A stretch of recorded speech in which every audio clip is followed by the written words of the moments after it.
ओम श्री परमात्मा नमः। मैं प्रोफेसर हृदय अवस्थी अपने परम पूज्य गुरु जी वेद मूर्ति तपोनिष्ठ गीता उपनिषद पुराण और धर्मशास्त्र के विशेषज्ञ प्रोफेसर पंडित भगवत शरण शुक्ल जी के साथ में आप सभी का Awasthi Ayurveda anatomy yoga and spirituality channel पर हार्दिक स्वागत करता हूं। हम लोग गीता के 15वें अध्याय पुरुषोत्तम योग में हैं और आज जो है 13वें और 14वें श्लोक की सरल भाषा में गुरु जी व्याख्या करेंगे। तो हम लोग चलते हैं गुरु जी की ओर। त्वमेव माता च पिता त्वमेव बन्धुश्च सखा त्वमेव विद्या द्रविणं त्वमेव सर्वं मम देवदेव। कृष्णाय वासुदेवाय हरये परमात्मने प्रणतक्लेशनाशाय गोविंदाय नमो नमः। इस चैनल से संबद्ध सभी विद्वद्गण, सभी जिज्ञासु छात्र वृंद, सहृदय सज्जन वृंद एवं इस चैनल के संस्थापक डॉक्टर आचार्य हृदय अवस्थी जी, आप सभी का इस गीता ज्ञान यज्ञ में स्वागत है। हम लोग पुरुषोत्तम योग नामक 15वें अध्याय पर चर्चा कर रहे हैं। आज हम लोग 13वें और 14वें श्लोक पर चर्चा करेंगे। गामा विश्यच भूतानि धारयाम्यहं ओजसा पुष्णामि चौषधिः सर्वाः सोमो भूत्वा रसात्मकः। भगवान ने अभी पूर्व श्लोक में कहा था कि सूर्य में जो तेज है, जो संपूर्ण जगत को प्रकाशित करता है, वह तेज मेरा है। इसी प्रकार चंद्रमा में तथा अग्नि में जो तेज है वो भी मेरा है। भगवान ने 10वें अध्याय में कहा है कि जहां जहां विशेष तेज है वो मेरा ही स्वरूप है। इस मृत्युलोक में या भूतल में सबको धारण करने का जो सामर्थ्य है वो किसके पास है? वो पृथ्वी के पास है।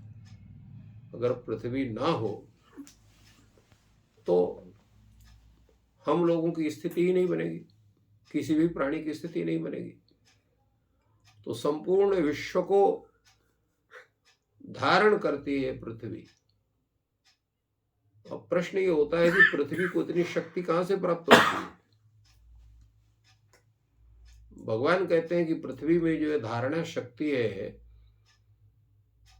वस्तुतः मैं ही उस धरती में प्रविष्ट होकर के और संपूर्ण जितने प्राणी उनको धारण करता हूं।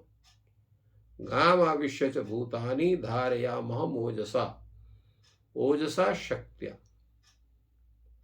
गाम आविश्य, गाम पृथ्वी आविश्य प्रविश्य, पृथ्वी में मैं पहले प्रवेश करता हूं और प्रवेश करके अपने तेज से, अपने तेज को पृथ्वी में स्थापित करके उस तेज के माध्यम से संभूतानि धारयामि, संपूर्ण जितने प्राणी हैं सबको धारण करता हूं। और वास्तविकता है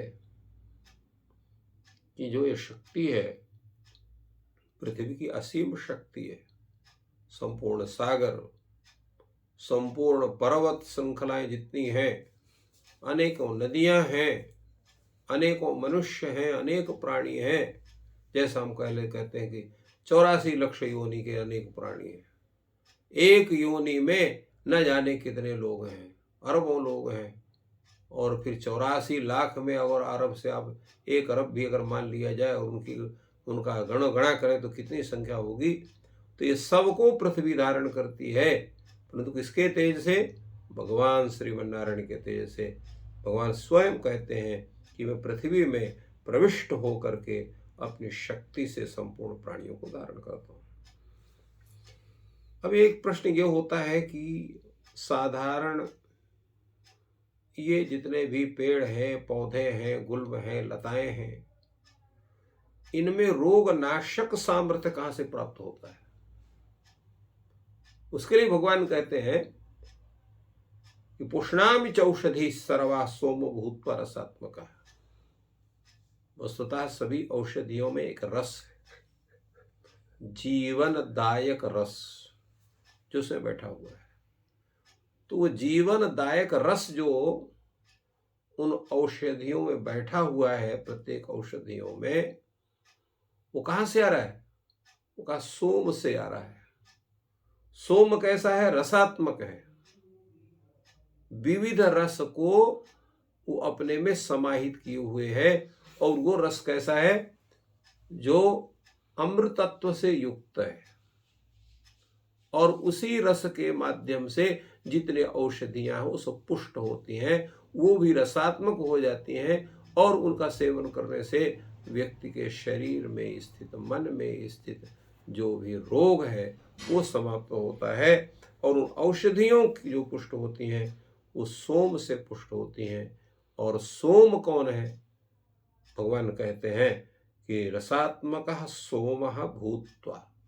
रसात्मक सोम मैं स्वयं हूं, और मेरा ही वो जो अमृतमय प्रकाश है उसको प्राप्त करके औषधियां वो जो है पुष्ट होती हैं, उनको मैं पुष्ट करता हूं। और तभी उनके सेवन करने से अनेक रोगों का नाश होता है, ऐसा भगवान यहाँ पर बतलाते हैं। और फिर कहते हैं एक बहुत बड़ी बात है, अगर अभी हमारे जो है अग्नि जो हमारे अंदर बैठी हुई है, अगर वो मंद हो जाए तो जितना भी पूरा भोजन की जो प्रक्रिया वो सब बाधित हो जाती है। हमारा अन्न पचेगा नहीं, शरीर दुबला होगा, भारी होगा, निर्बल होगा, और जो बुद्धि तत्व है वो भी बाधित होता है। तो इस कारण से ये भी जो तत्व है, अग्नि तत्व बैठा हुआ हमारे शरीर में, ये कहां से प्राप्त हो रहा है, कहां से आ रहा है हमारे? इसका भी भगवान बड़े सुंदर ढंग से इसकी व्याख्या करते हैं। और वो कहते हैं कि अहम वैश्वानरो भूत्वा प्राणिनाम देहमाश्रिता। मैं वैश्वानर हूं।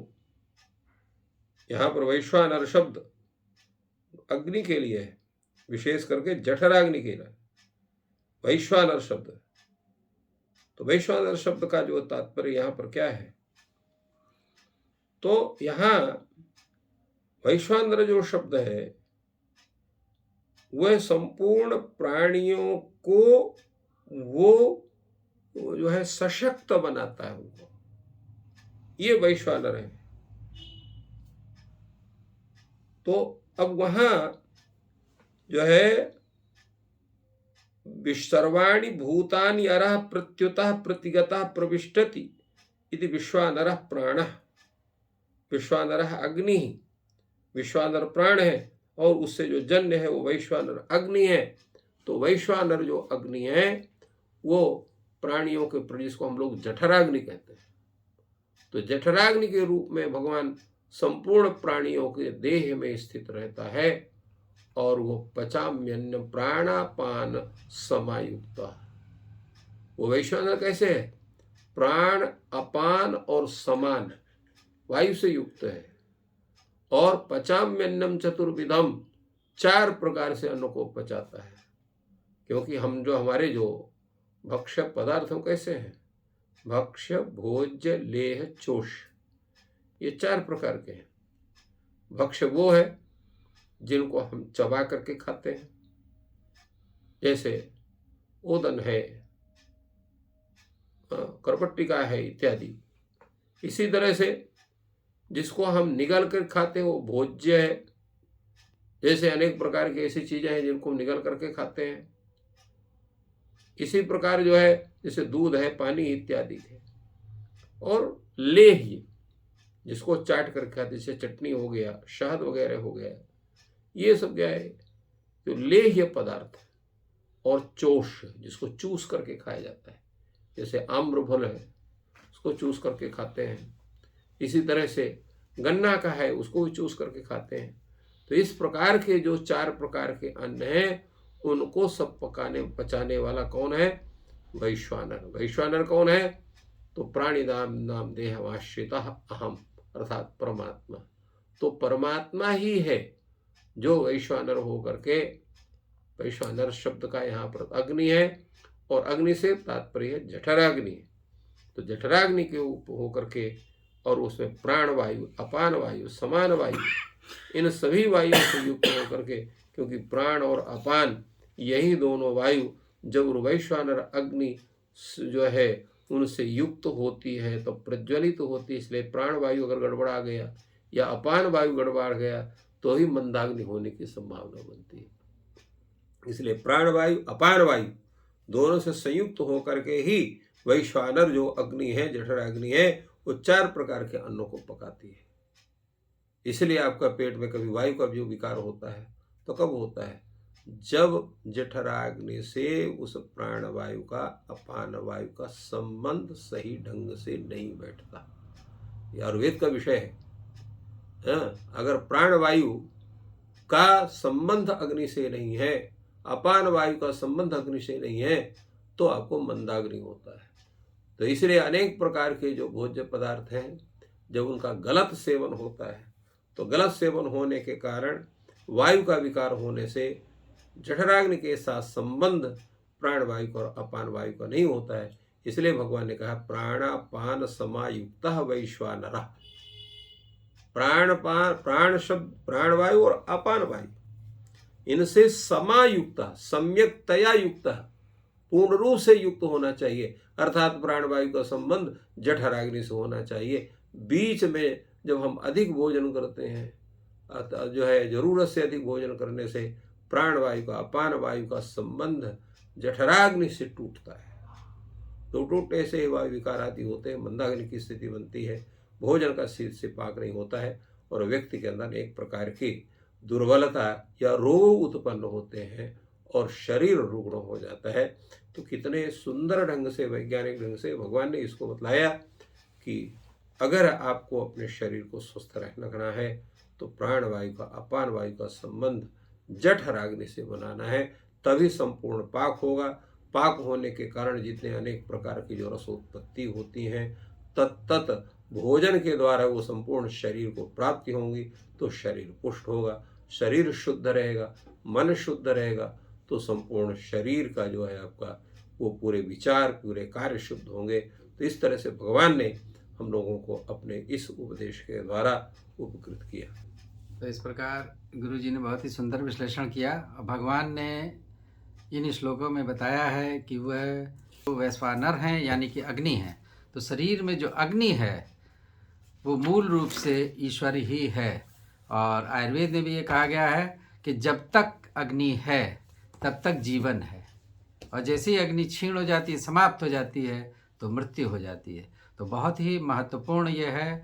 और प्राण, अपान और समान, ये वायुओं से संबंध बताया। समान वायु से अग्नि प्रज्वलित होती है शरीर में रचना की दृष्टि से। तो बहुत ही सुंदर वैज्ञानिक विश्लेषण गुरु जी ने किया और ज्ञान वर्षा गुरु जी कर रहे हैं। हम लोग ईश्वरीय ज्ञान और व्यवहारिक ज्ञान प्राप्त कर रहे हैं। ईश्वर आपकी सहायता करें। धन्यवाद।